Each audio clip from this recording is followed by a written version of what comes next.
1:30 বাজে। শীত যেন একটু বেশি জাঁকিয়ে পড়েছে। মর্গের বাইরে টিম টিম করে আলো জ্বলছে। আলো আঁধারিতে ভয়ঙ্কর লাগে জায়গাটা। মর্গের ভিতরে সারি সারি টাটকা লাশ। টিউবলাইটের ফ্যাকাশে সাদা আলোয় লাশগুলোর দিকে তাকালে এই শীতে আরও কাঁপুনি দিয়ে ঠান্ডা লাগে। ফ্রিজারটাতে কদিন ধরে সমস্যা হয়েছে, তাই গোঁ গোঁ করে অদ্ভুত আওয়াজ করছে। যদিও বছর আশির বটুকদা এসবের মাঝেই বসে বসে ঝিমোচ্ছে চেয়ারটাতে, হাতে ডেড বডি রেজিস্টার খাতা।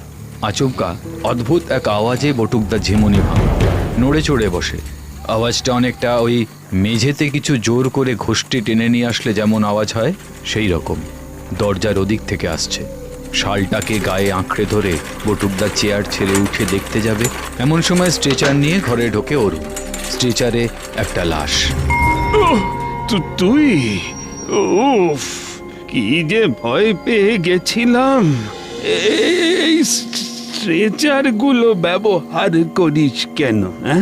আর বলো না, এমনিতেই চাকায় জং ধরে গেছে, কিন্তু তুমি এতেই ভয় পেয়ে গেলে। হ্যাঁ,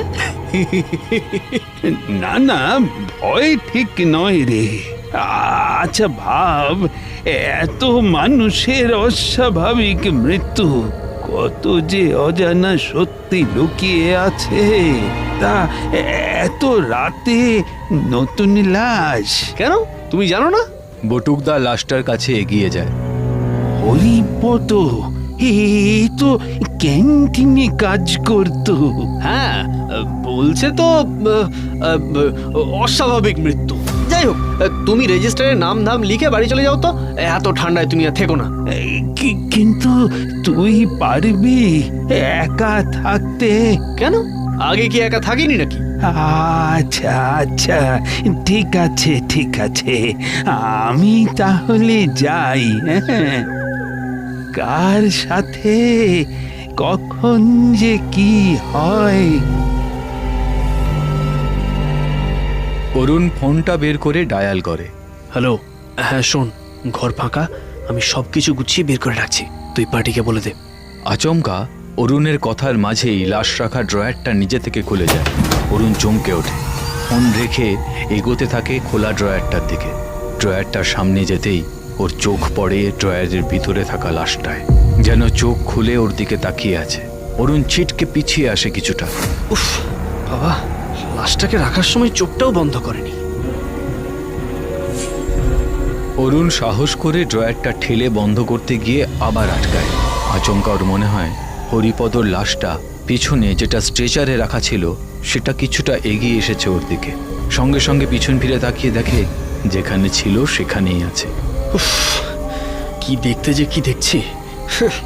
500-র উপর মোড়া কেটে এই অরুণ নাকি এখন ভয় পাচ্ছে। অরুণ এবার জোরে চাপ দিয়ে লাশ রাখার ড্রয়ারটা বন্ধ করে। পকেট থেকে বের করে একটা ছুরি। মর্গের ঠান্ডা ঘরটা এখন ড্রয়ার খোলার জন্য বেরোনো ধোঁয়ায় অদ্ভুত গা ছমছমে পরিস্থিতি তৈরি করেছে। আর এই পরিস্থিতিতেই স্পষ্ট দেখা যায় হরিপদ আস্তে করে ঘাটটা ঘোরালো অরুণের দিকে। অরুণ বুঝতে পারে, অরুণ এবার সরাসরি তাকায় আর আঁতকে ওঠে। না না না না না না না না না না, যখন এনেছিলাম লাশটা ঘাড় ঘোরানো ছিল তো। এখন তাহলে কি করে? আমি আমার কাজটা সেরে এখান থেকে পালাবো। অরুণ ভয়ে ভয়ে হাতে ছুরি নিয়ে হরিপদর লাশটার দিকে এগিয়ে যায় পা টিপে টিপে। কিন্তু ও তখনও জানে না ওর জন্য ঠিক কি অপেক্ষা করছিল। অরুণের ঠিক পেছনে আর একটা লাশ তখন স্ট্রেচারেই আস্তে আস্তে উঠে বসে। পাথরের মতন শরীরটা নিয়ে পা ফেলে ক্রমশ এগিয়ে আসে অরুণের দিকে। টিউবলাইটের আলো কাঁপতে শুরু করে। অরুণ বুঝতে পারে পিছনে যেন কেউ এসে দাঁড়িয়েছে, কিন্তু পেছনে ফিরতে সাহস পায় না। না না না, কেউ নেই, কেউ নেই, সব মনের ভুল। অরুণ হাতে ছুরিটা নিয়েই কাঁপা কাঁপা হাতে হরিপদ লাশটা কাটতে যাবে, এমন সময় হঠাৎ কারেন্ট চলে যায়। চারিদিকে ঘুটঘুটে অন্ধকার।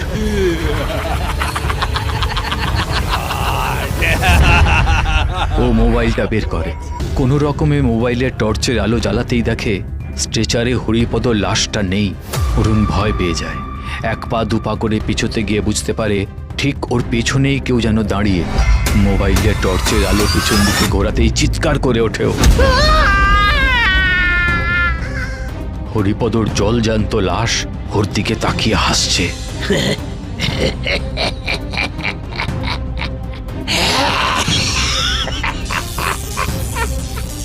হাত থেকে ফোন পড়ে যায় অরুণের। সঙ্গে সঙ্গে দৌড়য় বাইরের দরজার দিকে। দরজা কিছুতেই খুলতে পারে না ও। চিৎকার করে ওঠে অরুণ। বাঁচাও বাঁচাও, কে আছো, বাঁচাও। অরুণের চিৎকার ওই বন্ধ মর্গের মধ্যেই মিলিয়ে যায়।